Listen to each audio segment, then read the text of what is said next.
Bikini. It is here that the military and scientific personnel of Joint Task Force 1 will conduct the test with the atomic bomb. Only by unleashing the destructive force of atomic energy against an array of ships could the Navy determine the future ship design of modern naval sea power. The target orientation for Test Able was based on the directive of the Joint Chiefs of Staff. It required that the 90 ships anchored in Bikini Lagoon be so disposed as to secure graded ship damage ranging from maximum to minimum. The battleship USS Nevada, bomb aiming point, has been anchored at the exact center of the target array. Here to witness the completion of preparations is the President's Evaluation Commission. They will report the test to the Commander-in-Chief. Lashed to the decks of ships are samples of military supplies and equipment. Airplanes, jeeps, trucks, and tanks, themselves targets on target ships. Animals were placed aboard some of the ships to substitute for military personnel. A study of their future life history will provide invaluable information. Steel towers, 75 feet high, have been erected on Bikini Atoll. Within these structures will be housed the remotely controlled cameras and specially designed scientific instruments that will record the data resulting from the blast. Many types of special motion picture and still cameras were encased in huge lead vaults. These unusual enclosures, built of reinforced concrete to withstand the primary blast action, were lined with thick sheets of lead to protect film from the effects of radioactivity, which would otherwise fog the sensitive material. And to further protect film from the effects of radiation, sliding lead panels built over the camera port and designed to close automatically will seal the vault, making radioactive penetration impossible.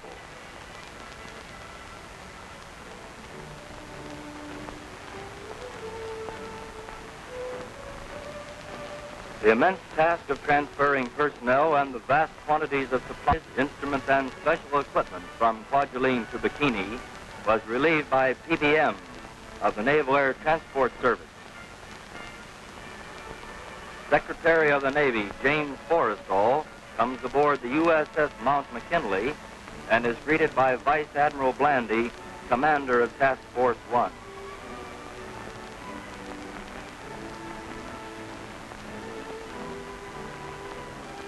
The Navy Secretary will be among observers witnessing the experiment. Preparations are now complete and crews abandon their ships.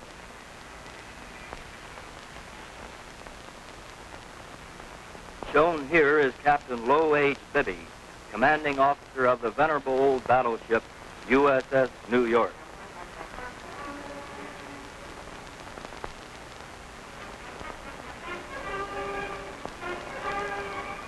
Everything is in readiness for the test-able experiment, and military and scientific personnel leave the target.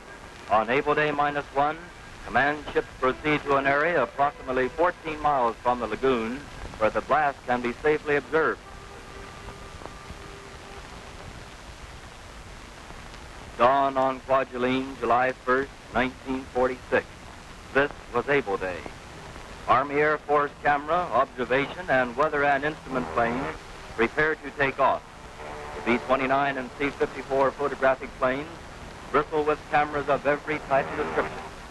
With almost 500 cameras trained on the blast, the test will be photographed from every possible angle.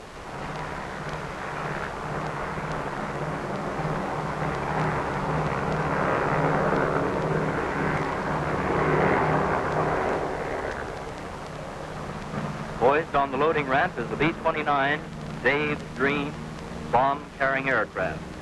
Army engineers of the Manhattan Engineer District have assembled and loaded into the huge plane the bomb that will be dropped on the target fleet anchored in Bikini Lagoon.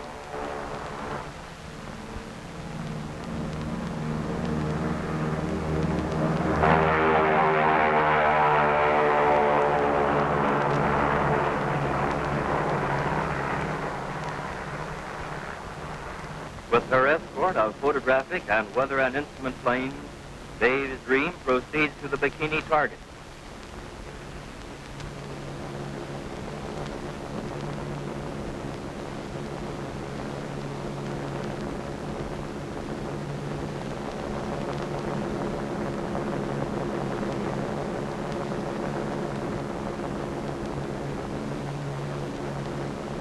On EB Island, Navy camera planes, huge PBM flying boats are loaded with still and motion picture cameras. Accompanied by Air Force photo planes, these ships will circle the target photographing the atomic explosion.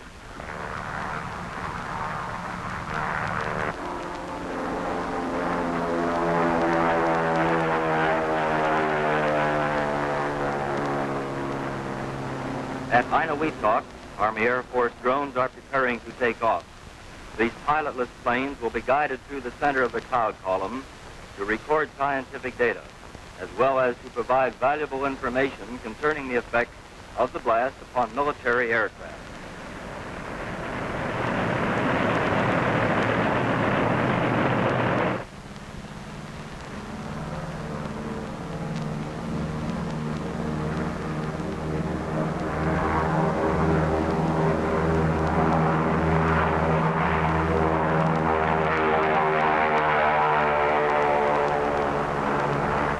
On board USS Shangri-La at sea, Navy F-6F mother control planes are catapulted from the carrier's flight deck.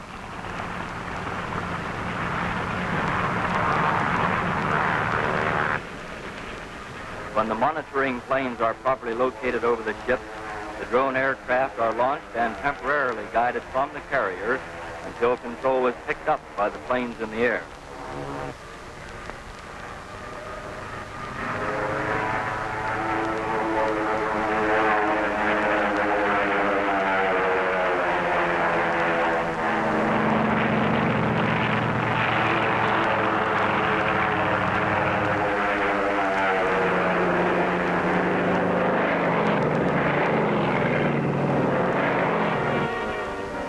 Everything is in readiness now, and history is in the making. Observers at sea impatiently await the blast. 0 hour rapidly approaches, and cameras start to grind. Just before the explosion, blast gauges are parachuted into the target area from weather and instrument planes.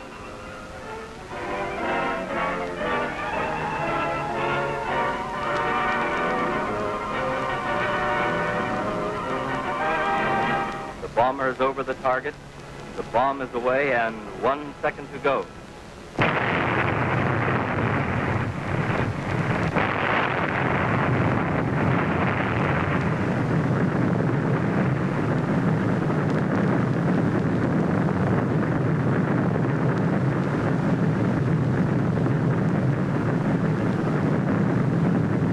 In the following view, the blast will be seen as it was photographed in slow motion.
In this view of the blast, recorded from a camera tower on Bikini, the suction caused by the explosion can be seen pulling the soot from the ship's stacks into the center of the rising column.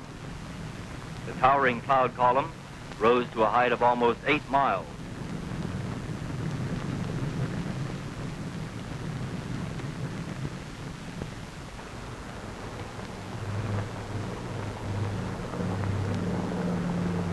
After dropping the atomic bomb, the B-29 Dave's Dream returns to her base at Kwajalein.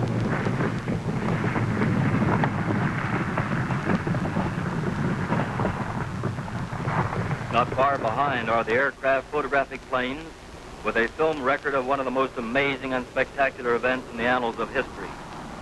Cameras are removed from the planes and the exposed film forwarded to photographic centers for processing and distribution.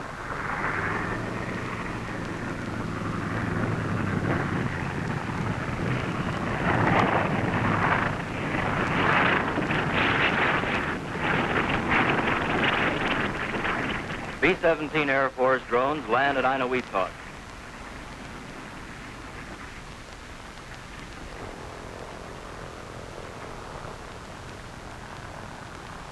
These planes, guided through the center of the cloud column, gathered radioactive dust particles in large filter bags suspended from bomb racks. And these deadly radioactive dust bags are removed and carried to laboratories for testing and analyzing. Navy F-6F drones flown back from Bikini by mother control planes prepare to land at Roy Island.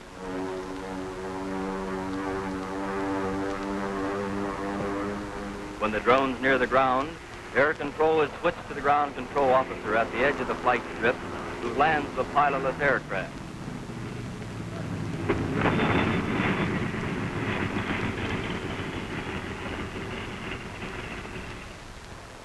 Like the Air Force drones, these Navy fighters carried air scoops containing special filter papers for determining the concentration of radioactivity in the cloud column.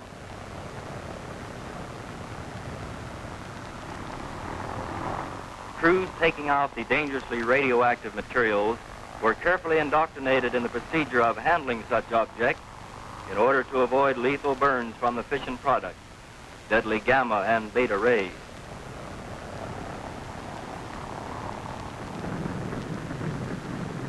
Meanwhile, at Bikini, inspection parties make a preliminary appraisal of the damage to the target fleet. Burning from fires started by the low-order detonation of torpedo warheads is the aircraft carrier Independent. The light carrier was heavily damaged, for the blast struck the ship on the port quarter, warped, buckled, and carried away light plating, and pushed up the flight deck so that it looked like a rooftop. The Independence-class carriers are built on lightly constructed cruiser-type hulls, which accounts in part for the heavy damage.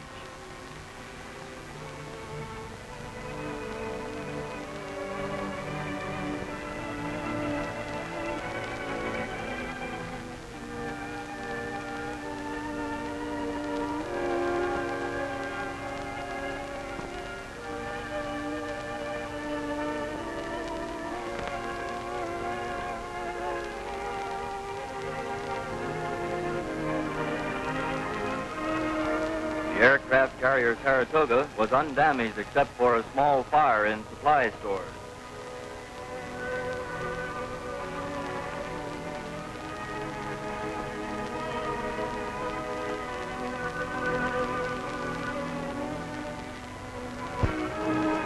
The battleship Nevada, target ship of the array, suffered moderate superstructure damage and the deck aft was buckled. The paint on one side was scorched but did not burn.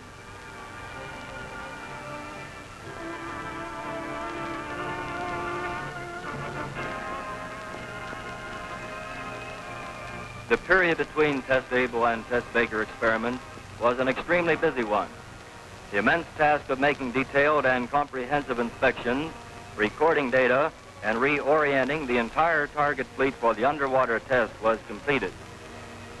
During this time, Vice Admiral Blandy flew to Rongerik to see King Judah, ruler of Bikini. During the friendly visit, the Admiral presented King Judah with several gifts. At sea, aboard the aircraft carrier Sador, a naval photographic officer briefed the photographic plane pilot and lens expert who will photograph the Baker Day blast.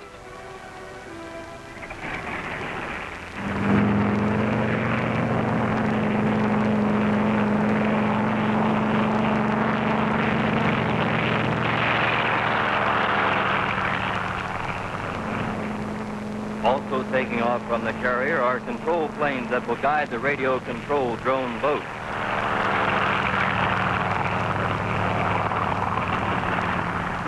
In Bikini Lagoon, radiological reconnaissance boats directed from low-flying aircraft will be used as safety patrol vessels.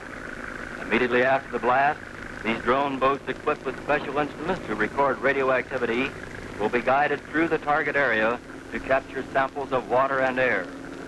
Determining the concentration of deadly radioactive particles is of the utmost importance, since invisible gamma and beta rays kill without warning.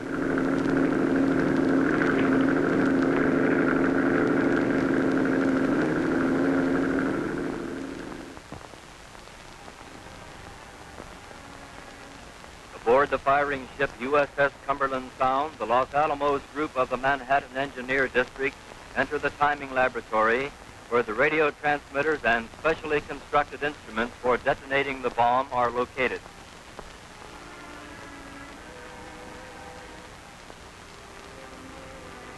Timing laboratory scientists pass into the master control room. Dr. Marshall Holloway, leader of the Los Alamos group, unlocks and personally throws one of the master transmitter switches. The timing laboratory is a complex interlocking system of radio transmitters, timing recorders, and scientific apparatus. As H-hour approaches, generators are started, transmitters warmed up, graph cards on time recorders changed, and everything made ready for the blast.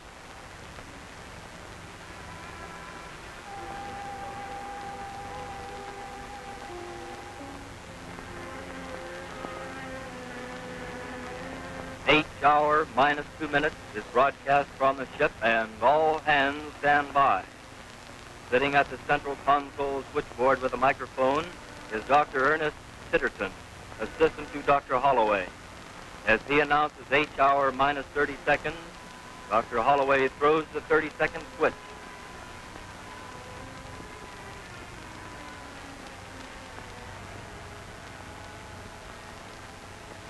Dr. Titterton at the automatic firing panel board prepares to broadcast the last 15 seconds. 15, 10, 5, 4, 3, 2, 1, fire.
Pictures of the descending water column show the expanding cloud of spray and fog at the base of the column, moving outward and covering the ships in the target array.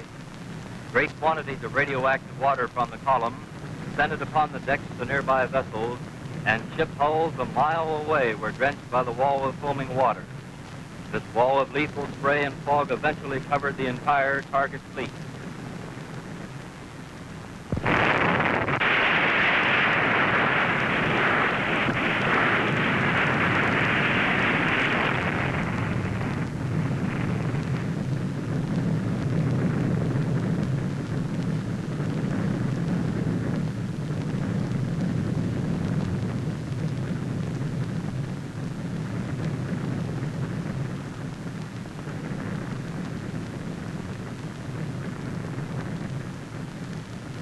The next scene is a spectacular aerial view taken from directly over the blast.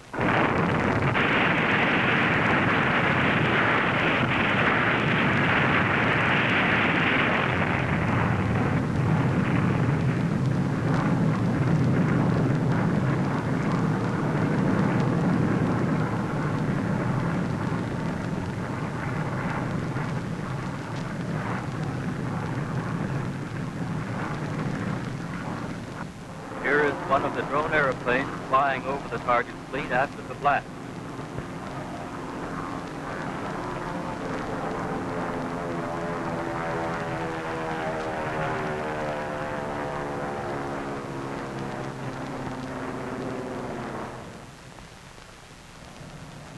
Photographic planes return from Bikini and land on their faces.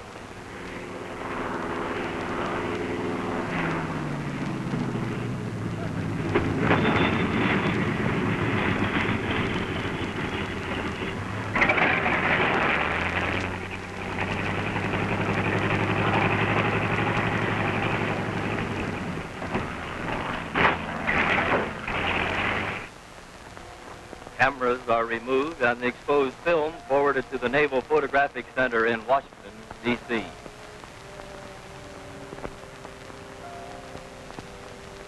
Despite the presence of radioactivity, safety patrols immediately entered the lagoon for a preliminary appraisal of the damage. In an effort to reduce dangerous contamination, ships were sprayed with water and special chemicals so that inspection parties could board them.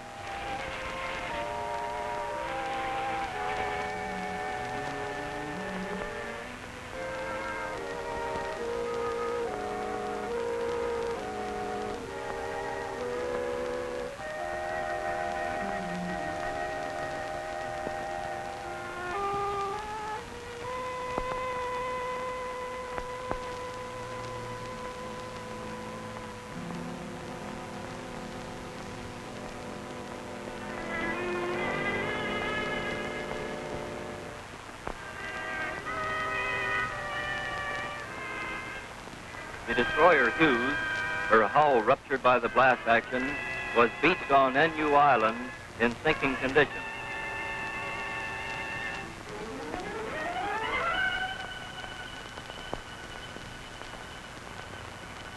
Admiral Blandy, General Kepner, and Admiral Parsons survey the damage in the target array.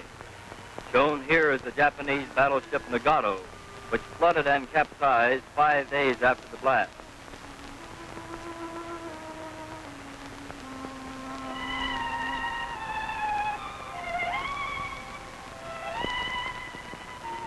Seven and a half hours after the explosion, the aircraft carrier Saratoga, grand old fighting lady, sank as a result of heavy underwater hull damage.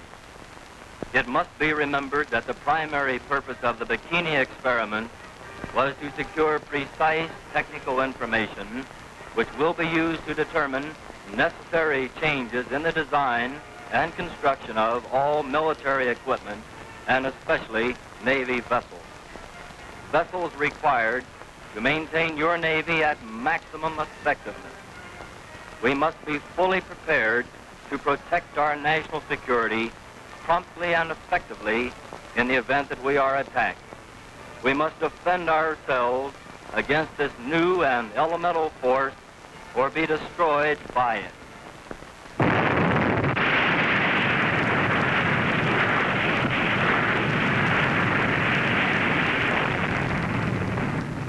This is Crossroads.